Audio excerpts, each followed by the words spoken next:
Hello everyone, আসসালামু আলাইকুম। আজকের ওয়েদারটা খুবই সুন্দর আর আপনাদের জন্য আজকে যে গাড়িটা নিয়ে আসছি ওইটা আরও বেশি সুন্দর। আর এই গাড়িটা হচ্ছে আমাদের সবার পছন্দের সুপ্রা MK5।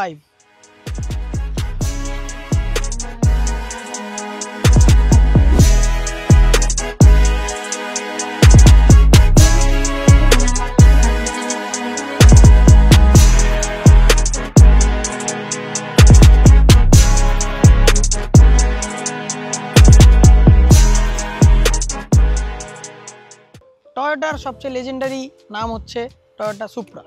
আর এই সুপ্রা আমরা সবাই চিনি MK4 থেকে, যেটা হচ্ছে 4th জেনারেশনের সুপ্রা। কিন্তু আপনাদের জন্য নিয়ে আসছি আজকে সবচেয়ে লেটেস্ট যে আমাদের দেশে এখন সুপ্রা আছে MK5 5th জেনারেশনের সুপ্রা। এটাই আজকে আমরা রাইডিং এক্সপিরিয়েন্স ভিডিও আপনাদের সাথে শেয়ার করব। পুরো ভিডিওটা দেখেন। যারা নতুন দেখতেছেন তারা অবশ্যই সাবস্ক্রাইব করে দিবেন, আর যারা সাবস্ক্রাইব করছেন তারা অবশ্যই কমেন্ট বক্সে জানাবেন যে নেক্সট কী গাড়ি আপনারা দেখতে চান। তো সবসময়ের মতো আসেন আমরা স্টার্ট করি এক্সটেরিয়র থেকে, যে এই গাড়িটা দেখতে কেমন লাগতেছে। আর আপনাদের সাথে শেয়ার করব যে ক্যামেরার মাধ্যমে কতটুকু দেখানো যায় যে একটা সুপ্রা MK5 থাকলে বা এটা রাইড করলে কেমন একটা ফিল আসতে পারে। সো যদি ফ্রন্ট থেকে শুরু করি, এই গাড়ি কিন্তু মনে করেন আপনি অনেক দূর থেকে দেখলেই চিনতে পারবেন, কারণ এই গাড়ির ডিআরএলটা খুবই আইকনিক। আর হচ্ছে সামনের থেকে দেখলে এখানে আবার একটা সুপ্রার নাকের মতো আছে, এই জায়গাটাও কিন্তু অনেক সুন্দর লাগে, কিউট লাগে। কিন্তু এগুলো কিন্তু এমনি এমনি ডিজাইন করা না, এই গাড়িটা কিন্তু প্রচুর এরোডাইনামিক, যেটা হচ্ছে এই গাড়ির জন্য খুব দরকার, কারণ এটা খুবই পাওয়ারফুল একটা গাড়ি। আর যদি আমরা এই গাড়ির পারফরমেন্স নিয়ে কথা বলি, এই গাড়ি কিন্তু 2 লিটার টার্বোচার্জ ইঞ্জিন এই গাড়িতে ইনস্টলড। আর যেহেতু এটা টয়োটা আর বিএমডাব্লিউর কোলাবোরেশনে এই গাড়িটা বানানো, বিএমডাব্লিউ ইনলাইন 6 যে ইঞ্জিন হয় 6 সিলিন্ডার, ওইটার প্রডিউসের জন্য বিএমডাব্লিউ হচ্ছে সবচেয়ে বেস্ট। আর সুপ্রার যে মেইন ইউনিটটা ওটা হচ্ছে 3 লিটার টার্বো, আর এটা 2 লিটার টার্বো। বাইরে থেকে সুপ্রা টয়োটা লোগো থাকলেও কিন্তু এটার ভিতরে ম্যাক্সিমাম পার্টস ইন্টেরিয়র সব কিছুই কিন্তু বিএমডাব্লিউ। আর গাড়ির সামনেই আপনার বাম্পার থেকে উপরের দিকে উঠলেই কিন্তু মাশাআল্লাহ অনেক বড় একটা বনেট আছে, অনেক বেশি ওয়াইড লাগে এই বনেটটার কারণে। আর বনেট অনুযায়ী কিন্তু আবার ফেন্ডারটা খুবই ছোট লাগতেছে। আর হচ্ছে আমরা মনে করেন সামনের থেকে দেখতে দেখতে যখন সাইডে চলে আসবো, সাইডে চলে আসলে কিন্তু এখানে আবার একটা এয়ার ভেন্ট আছে। এটা হচ্ছে এই গাড়িতে ফাংশনাল না, এই গাড়িটা স্পেসিফিকলি আরেকটা ইউনিট আছে যেটা হচ্ছে 3 লিটার টার্বো। ওই 3 লিটার টার্বোতে আপনারা এটার পারফরমেন্স দেখতে পারবেন বা এটার কাজ দেখতে পারবেন, যে এটা হচ্ছে আপনার এয়ার ভেন্ট, যেটা দিয়ে এয়ার পাস হয়ে গাড়িটা আরও বেশি স্পিড প্রডিউস করতে পারে। আর হচ্ছে এই গাড়িতে ইনস্টলড আছে 18 ইঞ্চ অ্যালয় রিমস, যেটা হচ্ছে টয়োটা জেনুইন রিমস। আর যখনই পারফরমেন্স বা স্পোর্টস গাড়ির কথা আসবে, তখন কিন্তু টায়ারের প্রতি আমাদের শুধু 2টা টায়ারই বিশ্বাস করতে পারি, সেটা হচ্ছে মিশেলিন আর হচ্ছে পিরেলি। পারফরমেন্স বা স্পোর্টসের জন্য কিন্তু এই 2টা টায়ারের পারফরমেন্স সবচেয়ে ভালো। আর আমাদের দেশের যে রোড কন্ডিশন বা আমাদের যে রোডের অবস্থা, ওইটার অনুযায়ী কিন্তু আমাদের জন্য সবচেয়ে বেস্ট 2টা টায়ার হচ্ছে মিশেলিন আর হচ্ছে পিরেলি। সাইড থেকে দেখতে দেখতে যদি আমরা পিছনে চলে আসি, পিছন থেকেও কিন্তু গাড়িটা দেখতে অনেক এগ্রেসিভ, প্লাস এটাতেও কিন্তু ব্যাক সাইডে টেইল লাইট, যেটা এখানেও খুব আইকনিক একটা ডিআরএল আছে। যেমন আমরা সামনের থেকে দেখলে অনেক দূর থেকে দেখার সাথে সাথে বুঝতে পারি যে এটা একটা MK5, পিছন থেকে দেখলেও কিন্তু বোঝা যায় যে হ্যাঁ এটা একটা MK5। আর মেইনলি সুপ্রার যে একটা আইডেন্টিটি, যেটা হচ্ছে এই লেখাটা, এই এমব্লেমটা, এটা দেখা মাত্রই কিন্তু আমাদের ম্যাক্সিমাম মানুষজনের মাথা টাথা নষ্ট হয়ে যায়। আর যত যাই হোক, সুপ্রা MK4কে কিন্তু কেউ বিট করতে পারবে না। সুপ্রা 4-এর যে একটা ওয়ার্ল্ড ওয়াইড ডিমান্ড বা চাহিদা, ওইটা কিন্তু কখনোই সুপ্রা MK5 দিয়ে পূরণ হবে না। আমাদের নিউ জেনারেশনের জন্য বা অ্যাডভান্স এখন যে গাড়িগুলো আসতেছে ওইটার সাথে তাল মিলায় কিন্তু এই গাড়িটা আসছে। বাট সুপ্রা MK4 তো লেজেন্ডারি, আসলে ওইটার সাথে কোনোটারই কম্পেয়ার হয় না। আর তাছাড়া পিছনে কিন্তু দুটো অনেক সুন্দর সুন্দর এগ্রেসিভ লুকিং এক্সস্ট পাইপ দেখতে পারতেছেন, আর এগুলো কিন্তু সবই ফাংশনাল। এটার কি হয় না হয় ওটা আমরা ভিতরে কথা বলতেছি। আর এইটা হচ্ছে 8 স্পিড অটোমেটিক ট্রান্সমিশন পারফরমেন্স, এইসব জিনিসপত্র যদি আপনাদের সাথে শেয়ার করতে হয় তাহলে কিন্তু গাড়িটা চালাইতে হবে। আর আমাদের যেহেতু এক্সটেরিয়রের কাজ শেষ, আপনাদের সাথে শেয়ার করলাম যে আসলে গাড়িটা এক্সটেরিয়র থেকে দেখতে কেমন আমাদের চোখ থেকে, এটাই শেয়ার করলাম। আর এখন হচ্ছে আমরা গাড়িটা একটু চালায় দেখবো যে এটা রোড পারফরমেন্স কেমন, আর এটাই আপনাদের সাথে শেয়ার করবো। সো ভিডিওটা যারা এখনও দেখতেছেন সাবস্ক্রাইব করে নেই, অবশ্যই সাবস্ক্রাইব করে দেন। Enjoy the video. আসেন আমরা এখন গাড়িটার পারফরমেন্স দেখি। এখান থেকে কিন্তু দেখতে পারতেছেন যে ছাদে একটা অনেক সুন্দর একটা শেপ আছে মাঝখান দিয়ে, এটাও কিন্তু অ্যারোডাইনামিক বডির জন্যই করা। এগুলা কিন্তু সব কিছুরই কারণ আছে, এমনি এমনি ডিজাইন করে নাই। এটাও এখান থেকে মানে যেটা আপনার এরোডাইনামিক বলতে এখান থেকে যে বাতাস কাটে, এই স্পিড অনেক ফাস্ট উঠানোর জন্যই এই ধরনের বডি ফাংশন করা। সো আসেন, অনেক কথা বললাম, এখন আমরা লেজেন্ডারি সুপ্রা MK5 এটা একটু চালায় দেখবো কেমন লাগে। So let's go. আমরা আজকে সুপ্রা MK5 এটা চালায় দেখবো কেমন লাগে, আর আপনাদের সাথে শেয়ার করবো আসলে অন ক্যামেরা এটার ফিলটা কতটুকু দেওয়া যায় আপনাদেরকে। So let's do it.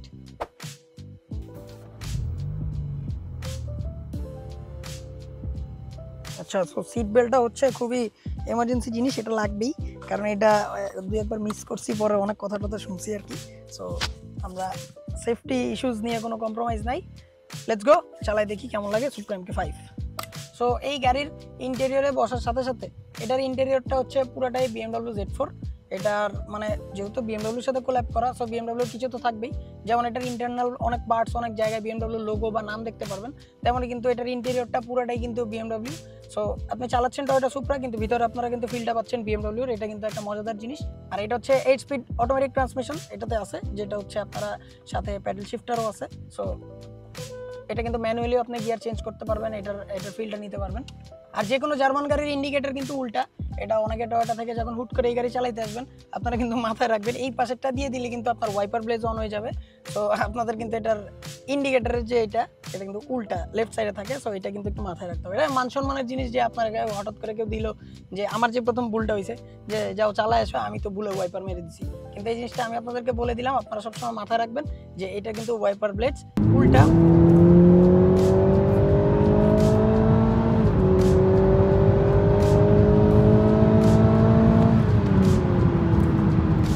মানে এটা চিন্তা ভাবনার বাইরে গাড়িটা ফাস্ট। যাই হোক, আমরা ওইটাতে পরে আসি। এটার ড্রাইভিং কমফোর্টের কথাটা যদি আপনাদেরকে বলি, এটা কিন্তু যেমন 86-এ আমি বলছি যে 86-এ অনেক স্টিফ এই সেই, কিন্তু এই গাড়িটা কিন্তু অনেক আরামদায়ক একটা গাড়ি। এটা নিয়ে কিন্তু আপনারা হাইওয়েতেও অনেকক্ষণ চালাইতে পারবেন। আমি যেমন বসছি, আমার যেমন কমফোর্টেবল লাগতেছে অনেক, আমি মনে করি আপনাদেরও লাগবে। কারণ আমি কখনো নিজের কথা চিন্তা করে শুধুমাত্র রিভিউ দেই না বা ডিটেলস বলি না, এটা যেহেতু আপনাদের সবার জন্য। সো আমি ওইভাবেই বলতেছি যে আসলেই এটার ককপিটটা দেখতে যেমনটা অনেক স্যাটিসফাইং, এটা ড্রাইভিং পজিশনটা, সিটিং পজিশনটা সব কিছুই খুব মানে আরামদায়ক। সো এটা যে একটা স্পোর্টস গাড়ি, ওই হিসাবে যে আপনার কমফোর্টটা কম্প্রোমাইজ করতে হবে এটার কোনো কারণ নাই। আর এটা স্পোর্টস গাড়ি হিসেবে কমফোর্টেবলও। আর বিএমডব্লিউ তো অনেক ওয়েল নোউন্ড একটা ব্র্যান্ড, যেটা হচ্ছে অনেক ভালো ভালো স্পোর্টস গাড়ি আপনারা দেখতে পারেন বা অনেকেই পছন্দ করেন, অনেকেই জানেন এই বিএমডব্লিউ সম্পর্কে। আর অনেকে আবার অনেক ধরনের কথাও বলে যে বিএমডব্লিউর সাথে টয়োটার, অনেকে মিমসও বানায়, অনেকে ট্রলও করে। বাট না, আপনারা যখন এই গাড়িটা চালাবেন তখন আপনারা বুঝতে পারবেন যে আসলে বিএমডব্লিউ কি খেলাটা দিছে এই গাড়ির মধ্যে।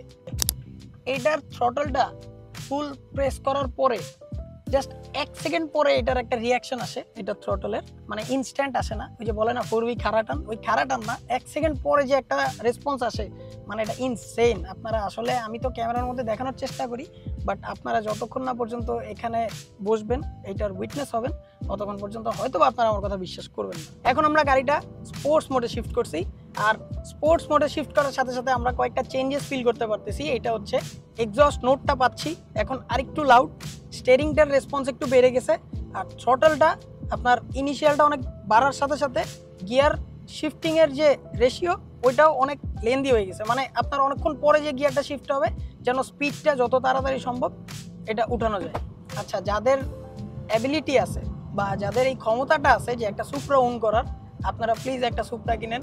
কারণ আমি আমার জীবনের সব ডিপ্রেশন, দুঃখ কষ্ট কিন্তু ভুলে গেছি অলরেডি। আর মানে মাইন্ড রিফ্রেশমেন্টের জন্য এরকম একটা গাড়ি চালানো কিন্তু খুবই প্রয়োজন। আপনারা যারা এখনো এরকম একটা স্পোর্টস গাড়ি চালান নাই, আমি আশা করবো আপনারা এটা একটা চালানোর ব্যবস্থা করবেন, কারণ এটা চালাইলে যে কি একটা শান্তি, ওটা আপনারা এটা চালানোর পরেই বুঝতে পারবেন।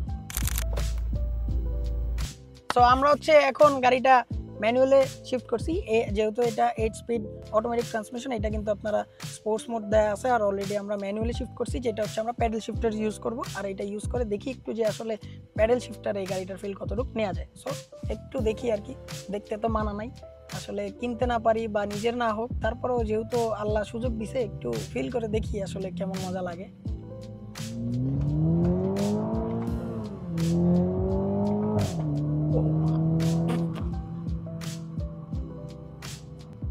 আমাদের মনে হয় এই ম্যানুয়ালের সাউন্ডটা একটু গ্লাসগুলো ওপেন করে নিতে হবে। এসি বন্ধ করে নিছি, কারণ এসি হচ্ছে আমাদের দেশের জন্য এটা একটা টার্বো চার্জ। এসি বন্ধ করা মানে টার্বো অন, গাড়ির স্পিড ডাবল।